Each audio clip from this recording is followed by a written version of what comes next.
Good evening, everyone. Welcome to today webinar on contract review. So let's start with the small introduction. This is Mohamed Munas with you, fellow RICS members.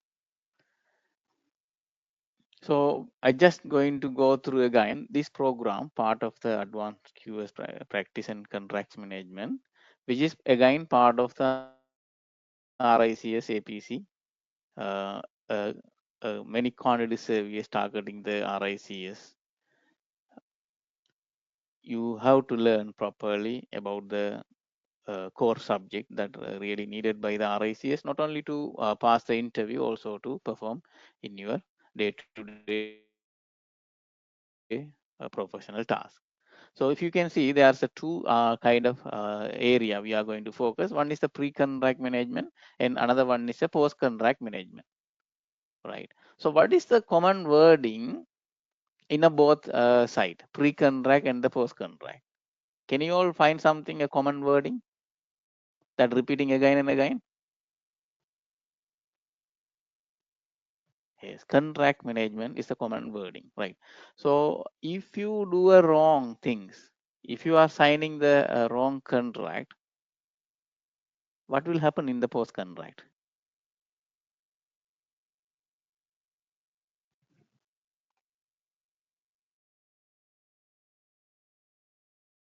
Problem.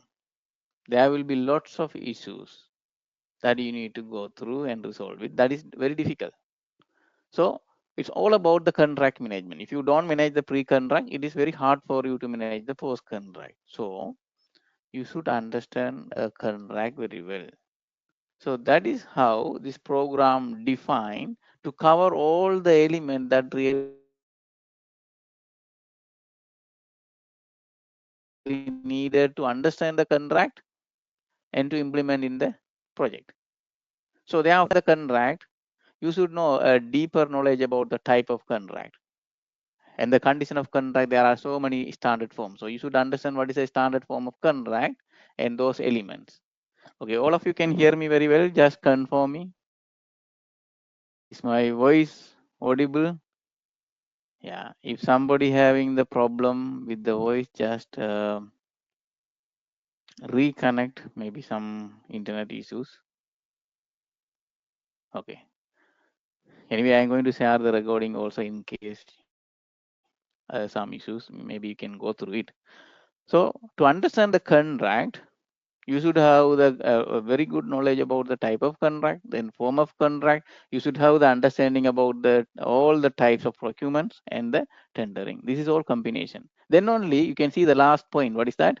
Contract award will happen. If you have any misunderstanding or a poor knowledge on any of these element, you will be having the poor knowledge in understanding the contract. So you will have the trouble in the pre-contract and the post-contract.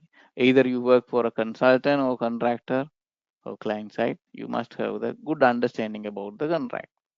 Now, when come to the post-contract, what is the main key area it's indicating? There are two main area we are going to see. So one is payments and second one is the variation. But this is not all about the post-contract, isn't it? There will be a claim. There will be so many things.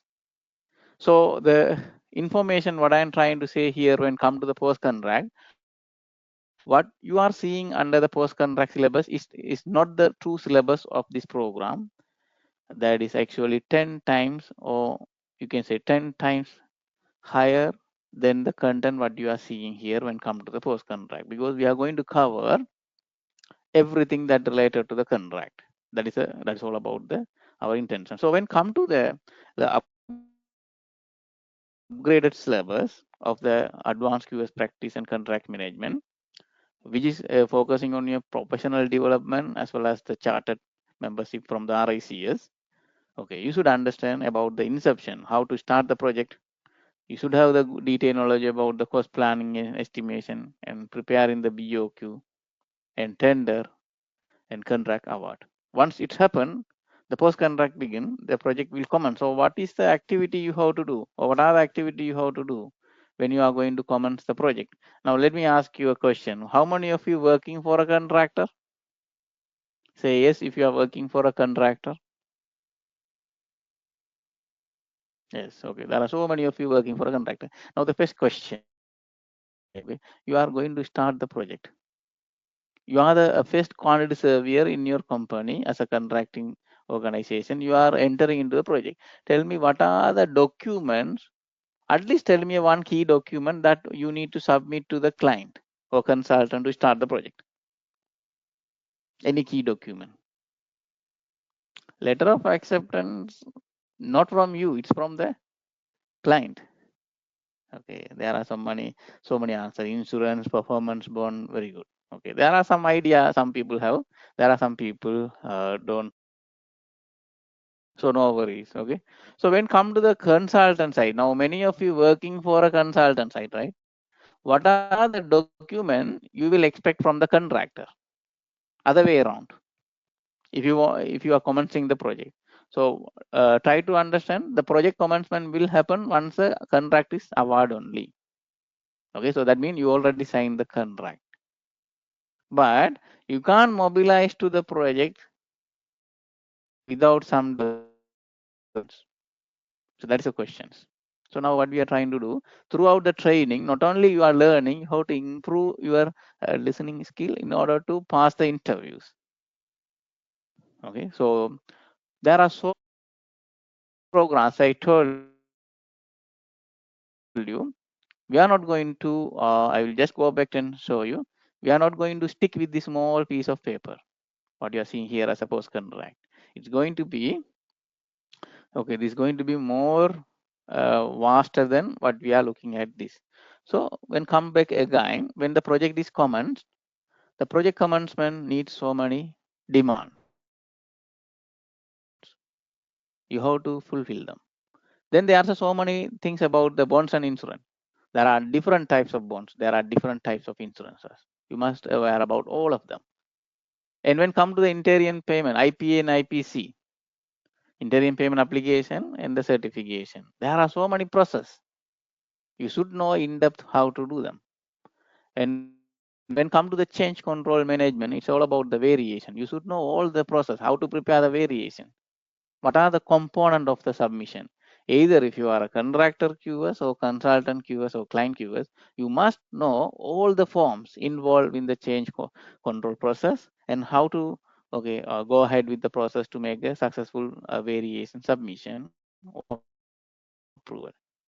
When come to the subcontract management, it is also another task for contractually. So again, you have an opportunity to review the contract and sign the right contract. And taking over certificate issued, many people have the confusion. What is a taking over certificate and what is a statement at completion? Here I put SC mean statement at completion. Many people have the confusion. What is the difference between the taking over certificate and statement at completion? So once the taking over certificate issued, so before issuing as a consultant QS, you should know what are the document you are going to look at it. When come to the contractor QS, if you want to obtain the taking over certificate, what are the document you have to submit? So let me ask you a question. You don't know what document to submit to obtain the taking over certificate or statement at completion. Are you able to close the project? Either you work for a consultant or contractor. Will you able to close the project if you don't do the submission properly on time?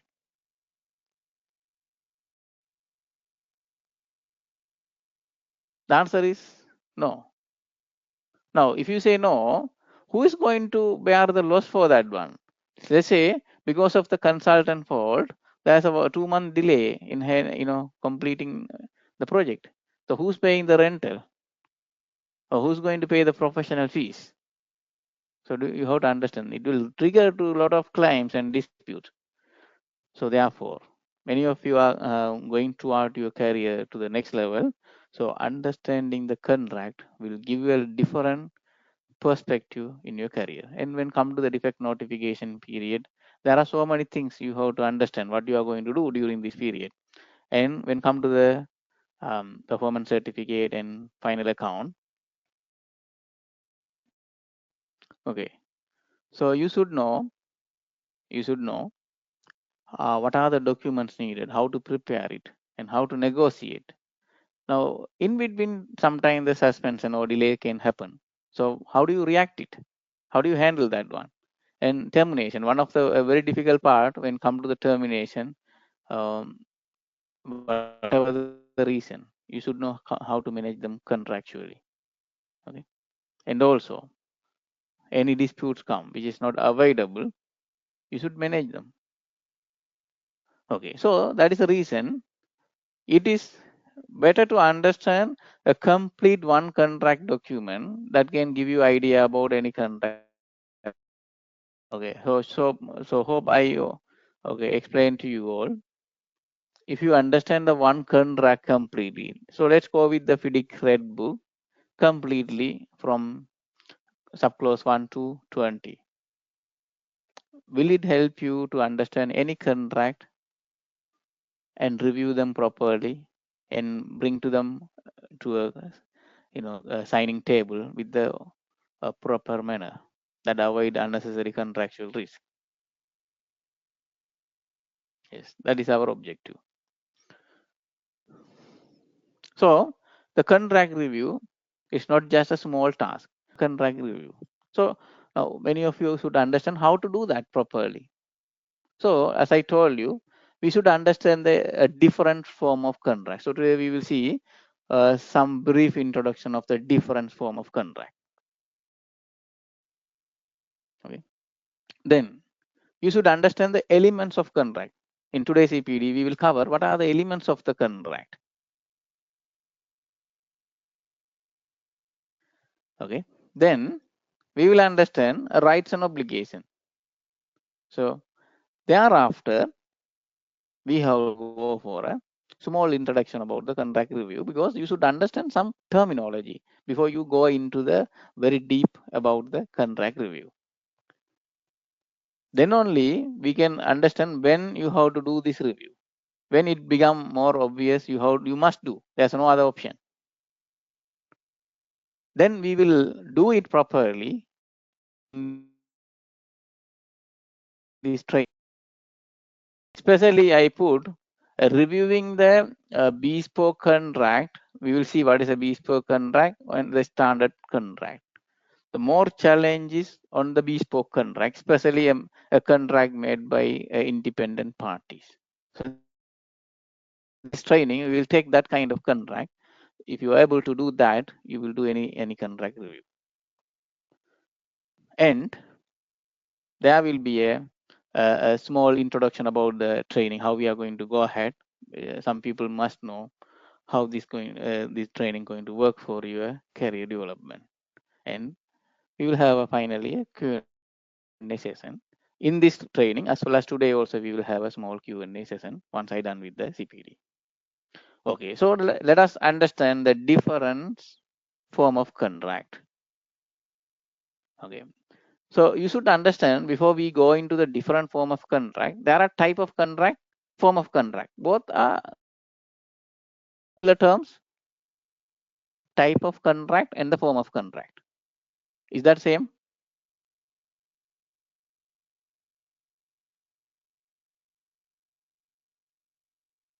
Okay, so type of contract and the forms of contracts are not similar terms. So you go to the interview, somebody asking what type of contract you have worked. Will you say a condition of contract name like a FIDIC or JCT? Or what would be your answer? What type of contract you are familiar?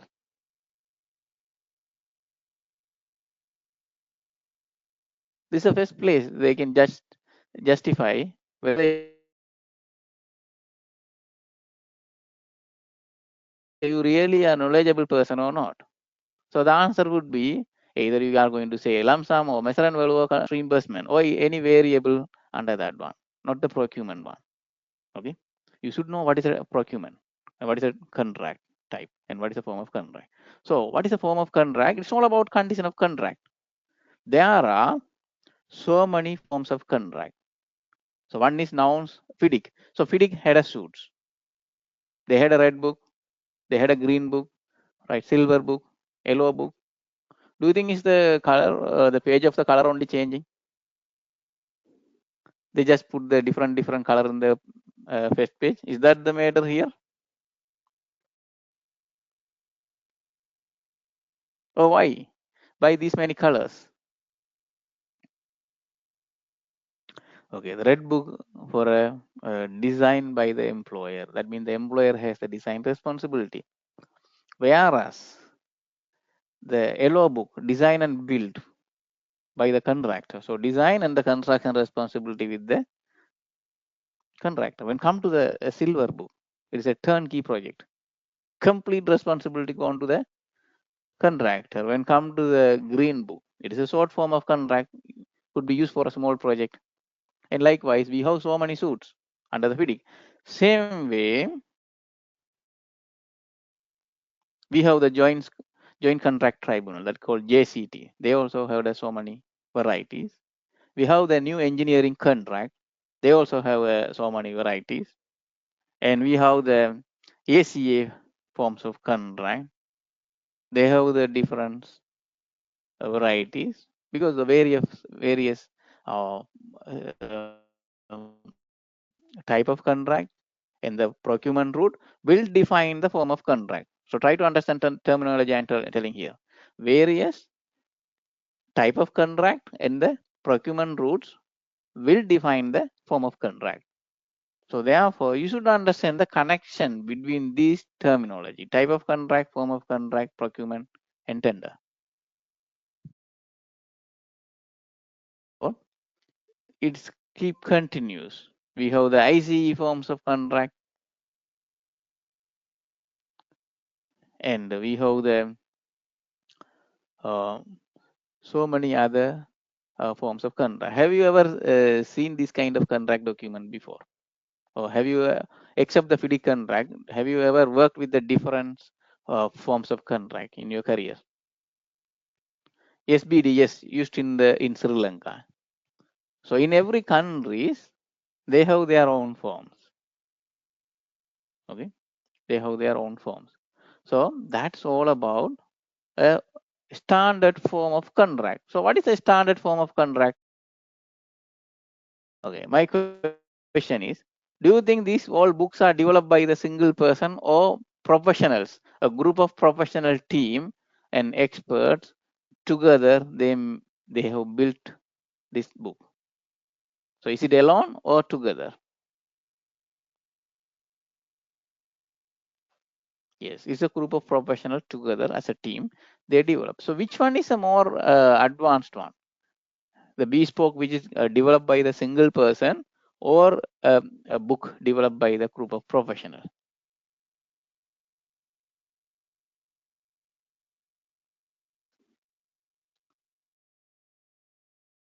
Definitely, standard forms are more stronger than the bespoke contract, which is developed by the individual. Now, bespoke contract also have the different levels. Now, let us understand what is a bespoke contract. In the bespoke contract, we have some classification. You should understand all the bespoke contract not come from the individual. It comes sometime from the standard. So the first category, the bespoke contract based on the any of the standard form of contract. So that is, they have the particular condition of contract and the general condition of contract. So tell me, what would be the general condition of contract? It is exactly same as it is whatever the book you are referring to. Let's say FIDIC red book. You don't change anything on that one. So it's going to be act as a general condition of contract. Whichever the changes you are going to implement on the red book or yellow book, whichever the book you are referring to general condition of contract, will be appear in particular condition of contract. So when come to a contract priorities, which one is more powerful, particular or general? So it is just a general condition of contract from the original copy of the standard form of contract, and the particular condition of contract, okay, indicating which are the sub clauses, okay, the client or employer intended to change. So it is easy for the contractor to understand, okay, what was the changes made, and they can price the contract accordingly. Okay, now there are second one, non-standard bespoke contract.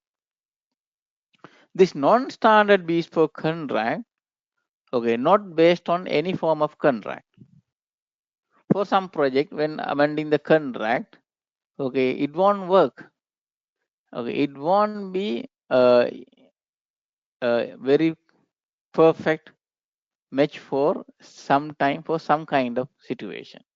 So sometimes that situation make the client to create the bespoke contract. Okay, hiring the legal experts. That the situation really leading the case.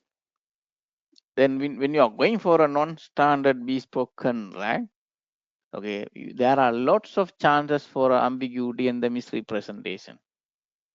Okay, the non-standard bespoke contract can create larger number of legal issues while you are drafting and reviewing and negotiating the contract. And also, it is going to be very time consuming and uneconomical. You have to pay a lot of money to do that work for a lawyer or a contract expert. And those sometimes the term word which you are using in a document may be not tested in the court, can be bring a lot of misunderstanding. So contractor, when you are calling for a contract for a sign, where they feel more comfortable, the bespoke contract based on the standard condition of contract or non-standard bespoke contract, first one or second one, where the contractor feels more comfortable to sign the contract. So, however, there was a modification, but when come to the second one, it is more difficult. So when come to the review, reviewing the non-standard, the second one, bespoke contract, is more challenging compared to reviewing the bespoke contract based on the standard form of contract. So therefore, we are going to review practically a bespoke contract under this training in the next session. Okay, that come from the non-standard. So before we go into very depth, we should understand some basic information about the contract law, isn't it? So let us understand now what is the element of contract. So what is the element of contract? In simple understand, what is the element of the building? Can you say someone? What are the elements of the building? You know, you people are coming from the construction industry. So you know what is the element of building? Like say, foundation is the element of the building. Yes, substructure, right? Superstructure. It's comprised the column, beam, slab, finishes, door, windows, roof, MEP works, definitely. Let's say roof is missing in the completed building. Is that building complete? Or still there are something to do? There's some item missing in the building, which is more important. Let's say we have the floors. Okay. It's a G+3 building, but no staircase, no lift. Is there something missing now? Is there some element missing? Okay, will make your building is complete version or usable one. Will it not make you any trouble when come to the usage?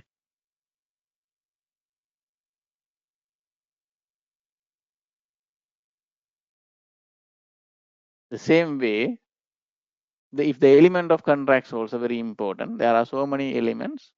If one element is missing, definitely what will happen? You understand the example I have given. You might not 100% suffer sometime, but definitely you are going to suffer some extent. Do you understand what I'm saying here? You might not sometimes say, let's say roof is missing, unless and otherwise heavy rainfall, okay, or heavy, um, storms hitting you.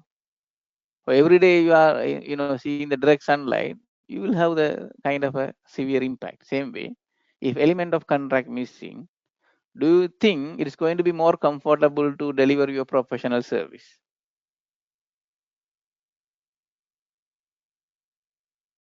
It's going to be difficult.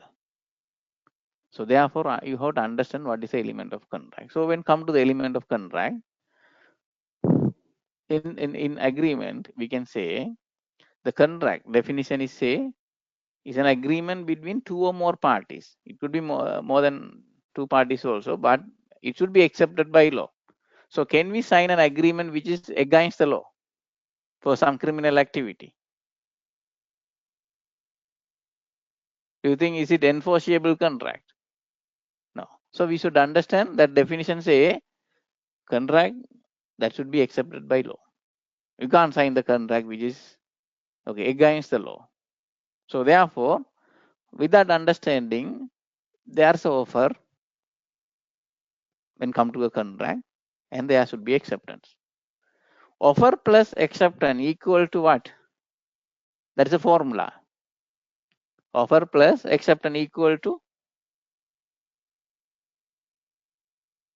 agreement. Yeah, contract.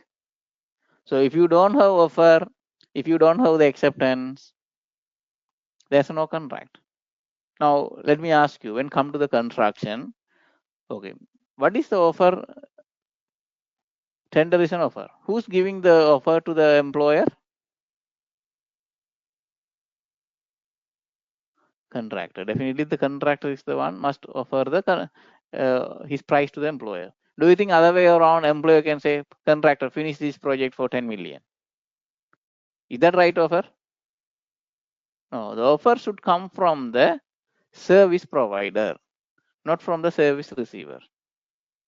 Everywhere. Let's say you are going to take the, let's say you are going to buy the any mobile phone, or you are going to go for any internet connection. Who's determining the price? The seller, service provider, not you. So offer should come from the service provider. Then there should be acceptance. Let's say you are going to buy any device. If you are not happy with the price, will you buy it? There was a price and you are not happy with the price. Are you going to buy it? No, you are not going to buy. That means you should accept if you want to go ahead with the contract. So without acceptance, you are not going to form a contract. So offer and acceptance are very important when come to formation. Now when come to the construction project, offer is the tender, the bid that's submitted by the contractor. And the acceptance, when come to the letter of acceptance, then the contract is formed. So formally you are entering into the contract once a letter of acceptance are issued. Then there's a consideration. That means what is the consideration? The both parties are serious into the contract. Let's say when come to the offer, how do you make sure in the construction project contractor is very serious with this offer? What is the key element you will look at? Not the price. Price everybody will give, but how you determine this particular contractor is very serious about his offer. So many of you didn't give me the right answer. I'm giving a time for all of you to respond. Tell me which document you will look at to make sure contractor is very serious about his offer. The answer is wrong answer I am getting here. Scope of work, letter of intent, BOQ. These all are wrong answer. Technical submission, wrong answer. Addendum, no. Cost breakdown, no. So look at this. There are more way to learn this profession, right? So when come to offer, the one document you are look at it a tender bond or bid bond. If there's a bid bond is not there within the tender document, are you sure this contractor can do this work? You can't rely on that one. You can't punish the contractor in case he not accept the offer. Let's say you accept the offer and he say, no, I will not do this. So there's no seriousness. So therefore, now when come to the acceptance and when come to the project mobilization, there's a consideration. What is the consideration in terms of money? So what are the things will happen when come to the consideration in the construction project. So again, it's all about the contract. So when come to the performance bond, how to prepare the performance bond, how to obtain it, or how to check the validity, right? When come to the tender bond, how to do that. So you should have the very deeper knowledge to do this profession. Okay. Then the third element we understood consideration. That means the both parties have the monetary impact. Then intention to create legal binding or intention to create the legal relationship. Even though they are so offer, they are say acceptance, they are the consideration, but when come to the legal, right, sometimes some contracts become null and void, okay, because of the legal relationship. Now you should understand. Okay, in some countries, some contracts become null and void when they see the relationship between the party. For example, okay, the contract between a father and son. Some countries they don't agree as a contract. In vice versa, let's say son going to be witnessed for father case. Will the court agree with that witness? Or wife going to be witness for husband for any issues? So she's going on to help her husband. So that kind of witness, let's say, or supporting evidence, sometimes challenged by the court because of the conflict of interest, or such relationship are biased to each other. Same way, some legal relationship like a father and son or husband and wife, some countries we have the law that won't create the legal binding. That contract considered as a null and void, even though you have the all documents. Okay. The another factor you have to see the capacity to enter into a contract. Have you ever heard any bank enter into a bank account agreement with any minor who is less than 18 years old? Let's say 5 years old boy going to the bank and trying to open a bank account. Do you think the bank will do? No. Or the person mentally not capable to do anything. He's an insane, okay, mentally not fit. Do you think any bank will go, even though he's more than 18 years old, will enter with the agreement? No. So you should understand there is a capacity to enter into a contract. You should have the age limit and you should have the mental fitness. One of the element. Even though you have the offer and acceptance, it doesn't make any sense for the legal entities if you are having one person in the contract who doesn't have the mental capacity or age. Another one, when I start with this explanation, can we have a contract for any illegal things? It should be legally binding contract, right? You have to have the legally binding contract. You can't have a contract for illegal things. So legally enforceable contract. So if you want to have the legally enforceable contract, can you have a contract that making null and void about the legal provision or governing law of the country?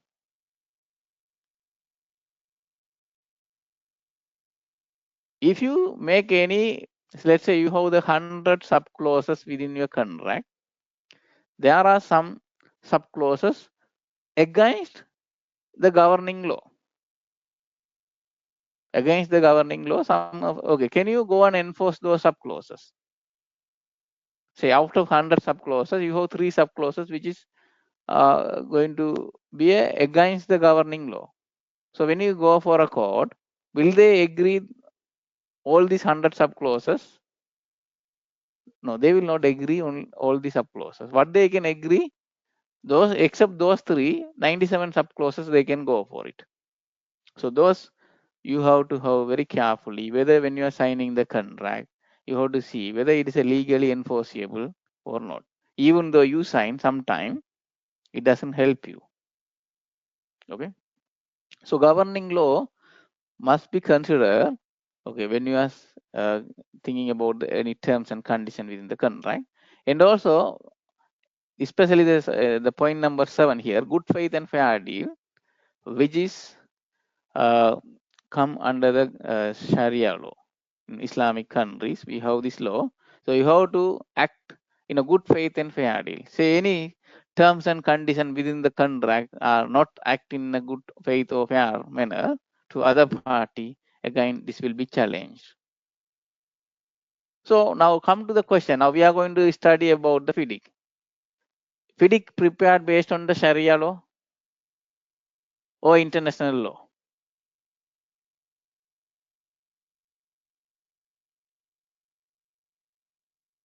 What do you think?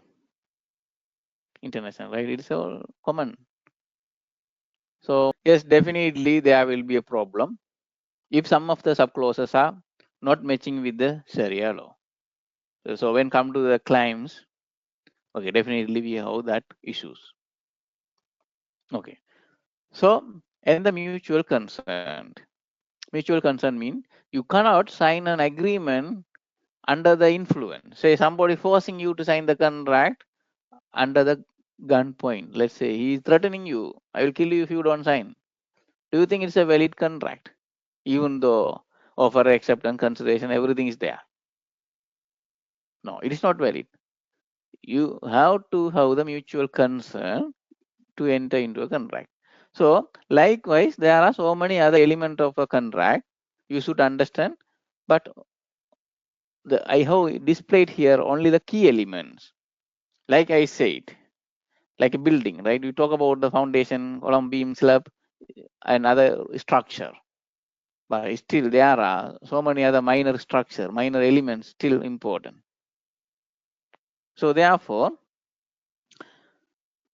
when come to the contract review, you should have the good knowledge about this element of contract, because let's say there's no offer, there's no acceptance, there's no consideration, that become an empty contract.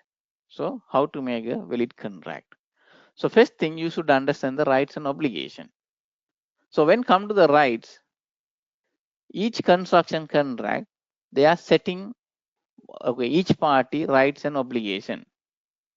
So one party rights become other party obligation. Let's say in construction contract, we have the employer and the contractor. Okay. So what employer wants? He want to build the,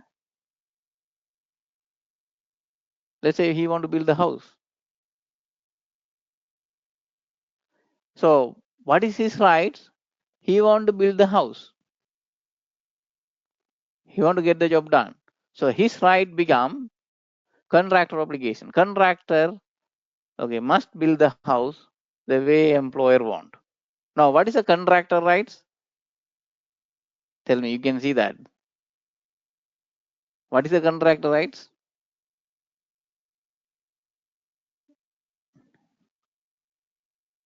Getting paid. Definitely. Right. So what is the employer obligation? He must pay according to the work done. So do you understand, one party right become other party obligation? Yes. Now let's put in a different way.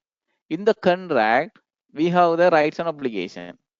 If one party didn't obey other party rights, or he didn't deliver the obligation, what would be the result?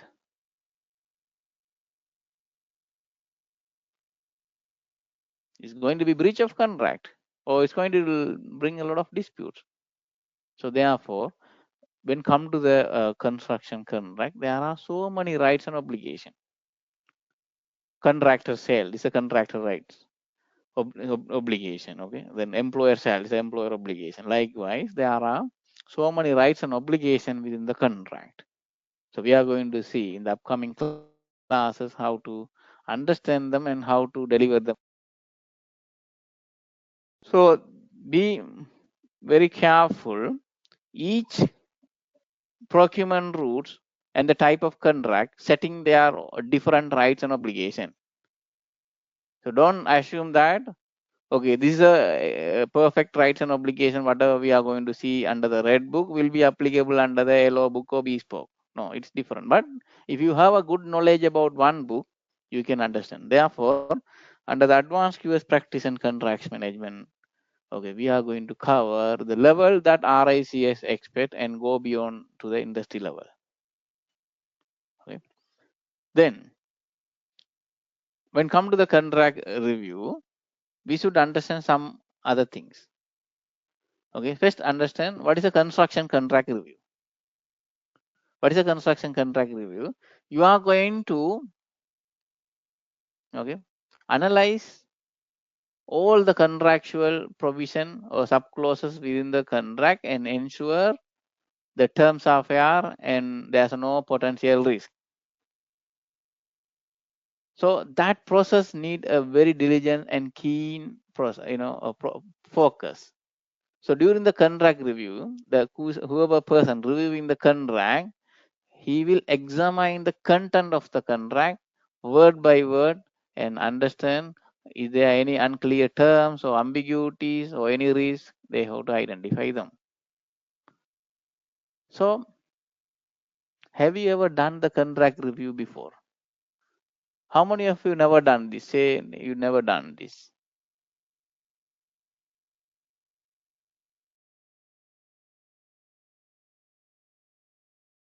Okay, so I hope any of you done before or the people never done. Okay, this training is very important to go for a next level, that sharing my experience. So what we are going to do to review the contract, you must have the very good understanding about the boilerplate. Have you heard this word before? Or somebody never heard this word before, boilerplate? Yeah, this is a very important terminology. So you should understand what is the boilerplate clause in your contract, and you have to check them properly. If you miss any of the boilerplate clause, it is a very long list, and don't ignore them. You can't ignore. If you ignore, you are going to have the trouble. Okay. So we have to go very carefully with the boilerplate checklist. Okay. That construction contract review, that definitely don't do it randomly. You should have the checklist, isn't it? Can you just randomly review and give the comment? No, you have to have the checklist. Like you are going to a site visit of the construction. When you are going for a tendering, you have to go for a site visit. Can you just randomly go without any checklist? What will happen if you do so? You might miss some important thing, isn't it? So we must have the checklist. So don't ignore. So you are going to build your own checklist through the training. That will help you, because that it is very important. But ultimately we have a checklist under this training that will be given to you. You can use for to review any contract. That definitely going to be very worthy for your professional development, isn't it? Okay. So now we will understand what are the boilerplate clauses within the FIDIC and any general contract shortly. So we'll continue. Why or when does a contract review become compulsory? Now everybody want to do a contract review, but you should know why it is very important. Now let's say when you are your position wise, let's say you are a company director or CEO, right? Can you sign off any contract without looking at?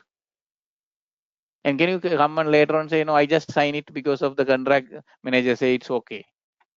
Is it acceptable?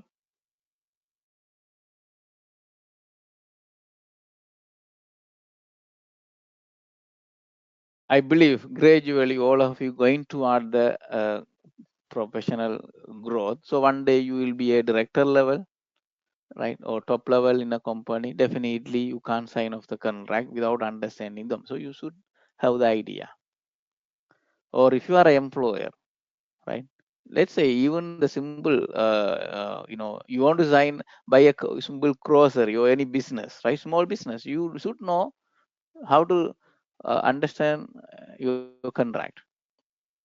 Or if you are a law or legal practitioner, or lawyer, you can, yes, you should have it. Or if you are a freelancer offering some services, you can do. Or if you are working for a consultant currently, if you don't know how to do, definitely it is better to learn. Or if you want to grow your career as a contracts manager, definitely you must need it. Or if you are a commercial manager, commercial management is enhancing the profitability, one of the core subject in the RICS. Contracts management, one of the core subject in the RICS. Right. So you must know RICS need it if you want to go for an interview. How do you know or how do you learn without having your experience in a relevant field? Say, in other way around, many people don't have the chance to read the contract or review the contract because the employer also fear to give them if you really don't know anything. So I am going to give a break even to you people. If you never involved, at least take a contract and show something that you can do. It will bring some trust on you. Say, nobody will believe you unless otherwise you show something to them. So now let's say after this training, you are going to do a review any tender document and give your input to your management. So they will call you for a next time to review the another one. This is how your professional will grow. Do you understand what I'm trying to say here? So it's all about to develop your career. So as a quantity surveyor, it is part of your duty. Cost consultant, definitely it is part of your duty. Or if you are going to work as a claim manager, now this program talks about all the sub clauses. So definitely you can understand what clauses are connected to the claims.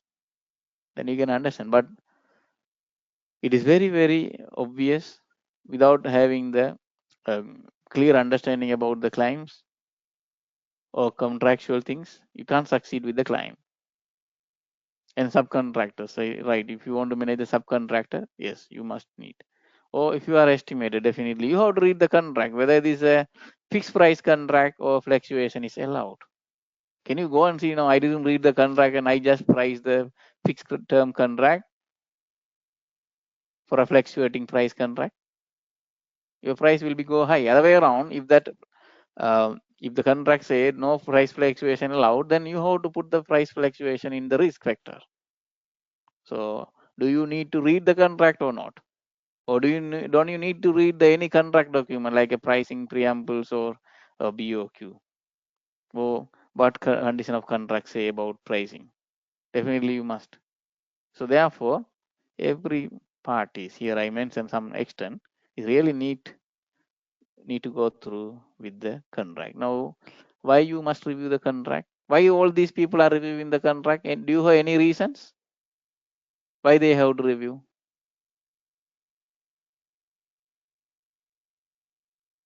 Give me the reason. To minimize the risk, or identify the risk, to understand the responsibility. Very good. To get the job done correctly. Good answer.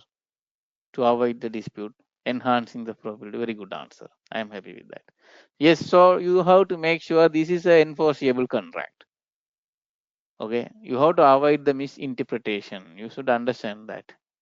Avoid losses. Identify the risk and price it. So avoid the loss.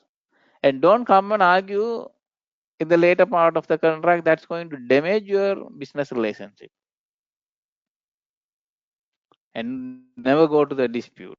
Okay, if you go for a dispute, let's say you take the one employer to the court and you had a big fighting, do you think you have next chance to work with him in a different project? You just brought him to the court and you had a big fight with him. So do you think you have a next chance to work with that client? No, reputation definitely. So damaging the reputation will happen if you don't review them properly. So therefore, you don't do that one. Don't bring any employer to the dispute level. It's ultimately both party will lose. Regardless which party win the case, doesn't matter. Both party will lose the reputation in the industry. Okay.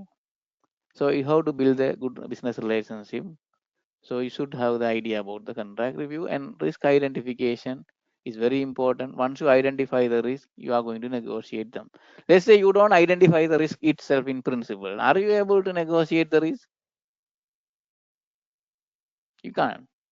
isn't it? So in our training, this is a special training I have developed, but now it's become a part of the program because I I realized after developing the advanced QS practice to the third level, that means it got 3 upgrades. So last upgrade I seen we have covered all the subclauses. So there is no reason to have this training to be done separately. So better to add within the program. So risk identification and negotiation, and that's our objective on this training, not to bring the client to the litigation or arbitration, but to avoid this unnecessary damaging the business relationship and the reputation. So we have to avoid unnecessary problem in our project.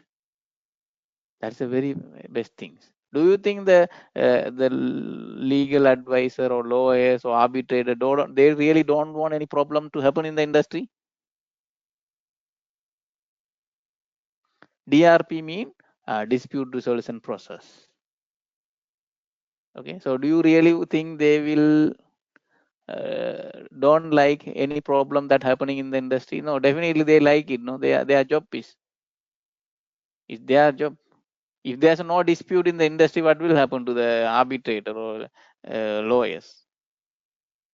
So definitely their interest to bring the problem to the industry. Our interest under this training to avoid the problem. Okay, so that is how I drafted this program. So when come to the contract review, we have the process. The first process, we have to read the contract. So read the contract is the first process. What we are going to do throughout the training, we will go from the subclause 1 to until the last subclause, word by word, slowly and steadily, to understand and try to understand the rights and obligation of the parties. So once you're done with that, we are going to do the risk analysis. It is a first review. So what is the risk analysis mean? You understand the rights, obligation, any wrong wording or wrong terminology or misinterpretation or ambiguity. You should understand first. That is a level 1 analysis. Then it goes to the boilerplate check. What is a boilerplate check? We will have our own list whether all these terminologies are covered within your contract or not. If not covered, what is the problem there? Are we going to include them or just to continue with the contract which is given by the client? What is the objective? Why we are checking the boilerplate? We should include them, right? So if you don't have those terms, there will be a problem for you. As I told you, it's part of the contract. It must be. So still, I didn't discuss much about the what is a boilerplate terms. We will see that one in today's CPD. Okay, some extent, but we will see in depth in upcoming classes. So once you're done, you have to go for a risk analysis level 2, that you are identify some missing subclauses, okay, and you have to add them into the contract. Once done, okay, you have to go for a win-win contract negotiation. There's a negotiation strategy. Now, if you are going for RICS, there are 4 different negotiation strategy, right? Win-win, win-loss, or loss-win, or loss-loss. Except win-win, other strategies are not recommended because it's going to harm one person. So therefore, we should have the negotiation which is win-win. So once you have that strategy, then you are going to amend the contract. So in order to amend, you have to draft existing one, and you are going to sign the contract. So this is a process. Okay. So what we are going to do under training, we are going to first understand what is the standard form of contract. Let's say Red Book says, and we are going to go through with each and every subclauses. We will identify all the boilerplate subclauses. Then, okay, we are going to have a training. Under that, I am going to give you a contract which is not coming from the standard form. Definitely, obviously, there are so many missing in the boilerplate check. So you will identify all these risks. Then you are going to come up with the risk analysis level 1 and 2. Then we are going to do the negotiation, and finally you are going to draft and amend the contract to avoid unnecessary risk, and you will have a level of confidence to sign the contract. So to do that level, do you think it can be done within a 1 or 2 hour lesson? Takes time. So it takes approximately around 5 to 6 months. That's what the post contracts are taking more time to develop, because it's not only the post contract. You have the idea about the pre contract also. So our training will go up to 7 to 8 hours or 8 months, sometime more. But once we pass through the time, obviously you have the knowledge to do this task. Okay, then I just explain you how to review the contract document. Okay, so let's move on. Okay, so regarding the training, I hope included about this training information in the website also. So you can go through that detail why this training is important. Anyhow, so far I have explained you, okay, all the objective of this training and why you must go through. But the good thing is you have all the detail in the website also. You can go and uh, read it. So again, under this training, what we are going to do is, remember these all the process we are going to discuss. With that, we are going to do the today. We are going to discuss about little bit about the boilerplate clauses. So then we will have a contract review. So we will take the bespoke contract and do the review, and we have to identify the risk within the element already available. Let's say there's a contract I am going to review. First, you identify what is the problem within the content. That is level one. First check. Second, you have the boilerplate checklist that time already. Check it and tell me what is missing in the contract. That is level two. If you done both, then we have the risk analysis. Okay. Once you done with the risk analysis, say once you identify the risk, you have to amend the contract. So you have to amend. That is the next. So when if you want to amend the contract, can you do it alone? Let's say contractor found some missing subclause. Can you do it yourself? Or you have to go and talk to the client or consultant or other parties? Definitely you have to go and talk to them, right? So that is all about contract negotiation.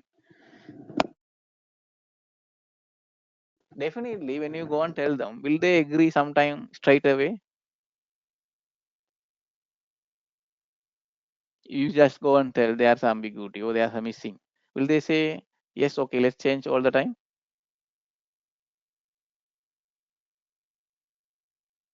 They will not. Sometimes they will resist or they will argue with you. Why do I have to change? You just sign the contract the way I want. Is that happening in the industry? The client will say, no, I don't want to negotiate this contract. You have to sign the way I want. Is that happening? Yes, it is happening. Okay, if that's the case, how do you convince the employer? What is the consequences of doing so?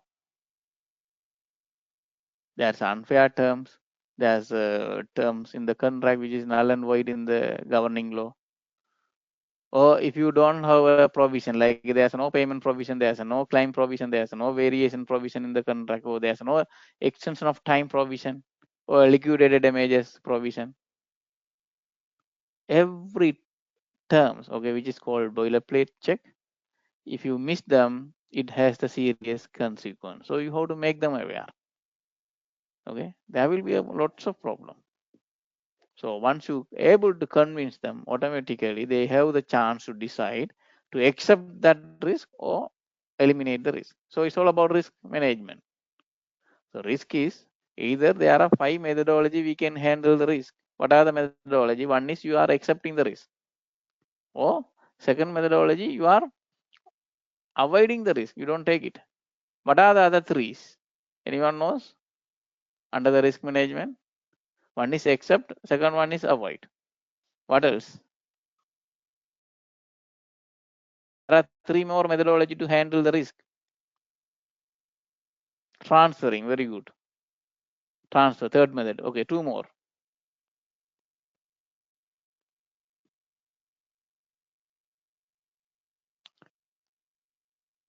reducing the risk, very good, or sharing the risk. Okay, so there are 5.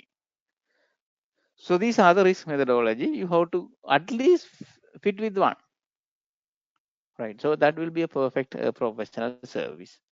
Then you go for a contract negotiation, and you convince them your finding and draft and amend the contract. Then finally, what do? You have to sign the contract. Anyhow, under our training, we will have the Q&A session. When I do this workshop with you, it's going to be workshop, especially this particular one, contract review. So you will have lots of questions. That time I will give you more clarity and help you to do independently your contract review. Now, what I expected from this training, apart from the advanced QS practice and the RICS things, what I am expecting from that training, you must know how to review a contract by identifying the risk, right, negotiating the risk, and administering the contract and avoiding the dispute. Not managing the dispute, avoiding the dispute. Okay, if you know what is how to manage the dispute, you must know better than that how to avoid the dispute. Okay, then rights and obligation. So you must deliver your rights and obligation. So your obligation should be delivered to the opponent, and you should have determination to take your rights from the opponent. Then you must know whether it is a valid contract or invalid contract. So there are valid element, okay, legality check, and there are unfair terms. We will learn what is the unfair terms. Okay, some contracts say, let's say whatever the delay happen or variation, I don't know extension of time. Is it fair terms? Some contract says. I have read it. Mostly some contracts, okay, especially when come to the subcontract, the main contractor will put some unfair term which is not really acceptable by the any legal frame. So you should understand what is a valid and invalid contract, and you should have the contract negotiation skill. So negotiation skill is another process that you have to build, and it's all about building your professional reputation. So many of you are working maybe intermediate or senior level without touching this contract review. Hope this is going to be a turning point, at least step into the process to show your management that you know something. Either they will get impressed and do some betterment for your career, or this will give the confidence that you can move forward to a better career. So ultimately, it's all about career advancement. So as I told you, this is going to be part of the advanced quantity surveying and contract management program, which is part of the RICS training.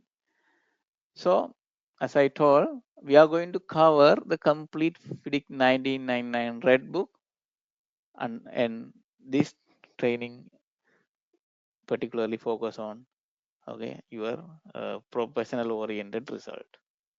Okay, so with that, now boilerplate. Okay, I have so many time discussing about the boilerplate subclauses. Anyone of you have the idea what is a boilerplate subclauses? What do you mean by boilerplate?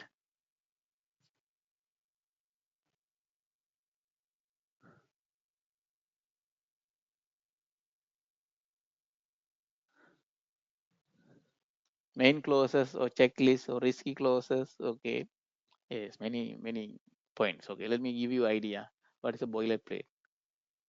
Okay, definitely you will understand all the boilerplate. The boilerplate, the term, okay, describe the part of the contract are considered as a standard.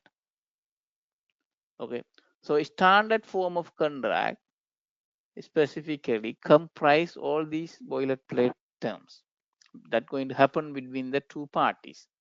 So where are these terms and condition of the contract, okay, set by one of the parties, and the other party has little or no ability to negotiate to a more favorable term.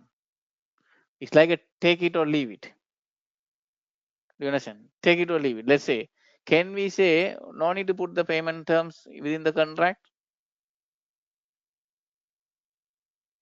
Can you say like that? Ignore, no need to have the payment term. Let's manage it ourselves. No need to have the dispute resolution. Is that okay? So This boilerplate clause in a contract refer to a standard. Okay, that should appear. These clauses are typically used to address all the general legal points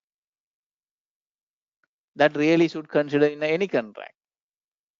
So the purpose of the boilerplate clauses to provide the foundation to cover the all governing law and outline all the rights and obligation of the both parties. So we will see the next slide. They are okay. We have a list. Okay, so we will see some list of the boilerplates. Now, when come to the FIDIC, okay, FIDIC 1999. How many clauses we have? We have the main 20 subclauses. Okay, 20 subclauses. So within these 20 subclauses, these boilerplates are okay hidden. They didn't say this is a boilerplate. Now let's say general provision. Why they keep this general provision?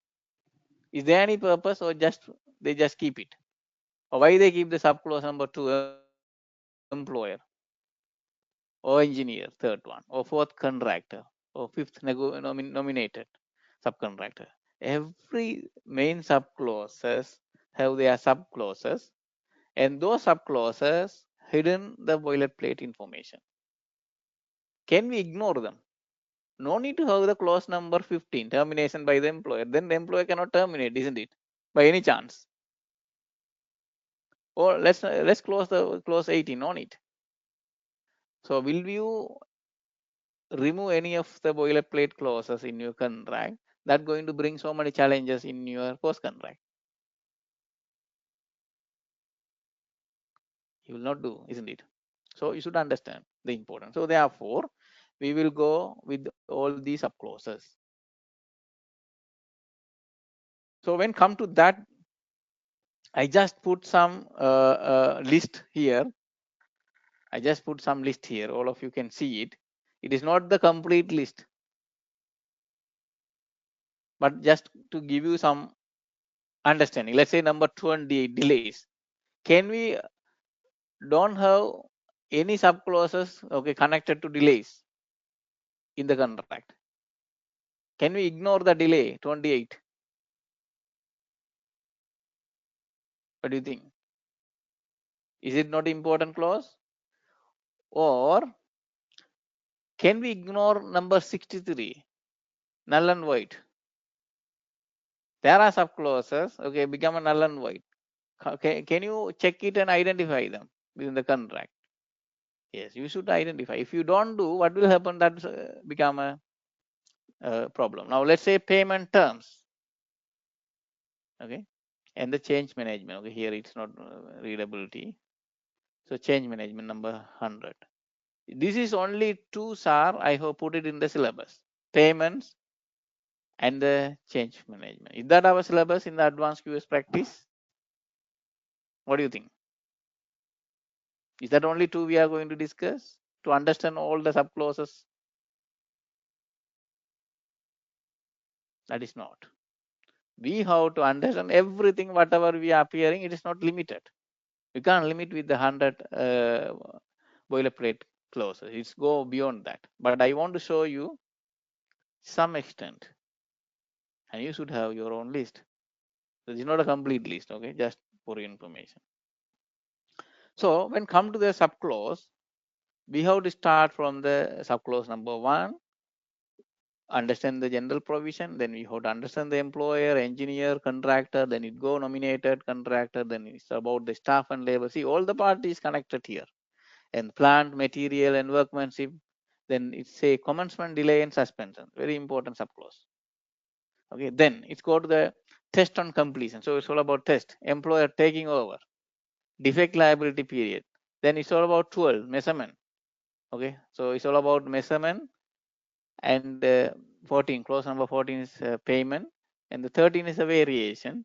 And 15 is a termination by employer, suspension and termination by the contractor. See, it's still the contractor has a provision to suspend the project.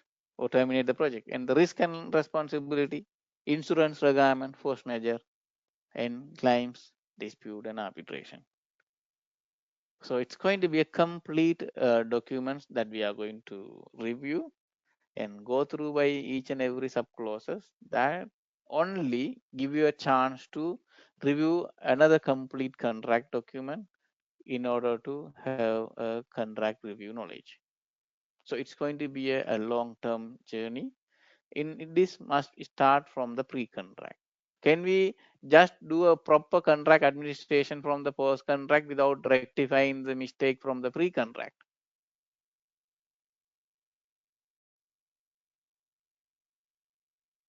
No. So that is very important. I hope many of you have the question. I will respond to you. Okay. So end of the day, what we are trying to do, a complete review to understand and implement them in the real practice. So that's all about this contract review training. And what is our objective? FRICS had one core competency which is called contract practice. So to make you a more knowledgeable, I should go through with this much detail. Then only there's a confidence that you will gain that you can in real practice, in real world, you can do this implementation. So thank you for attending today's session.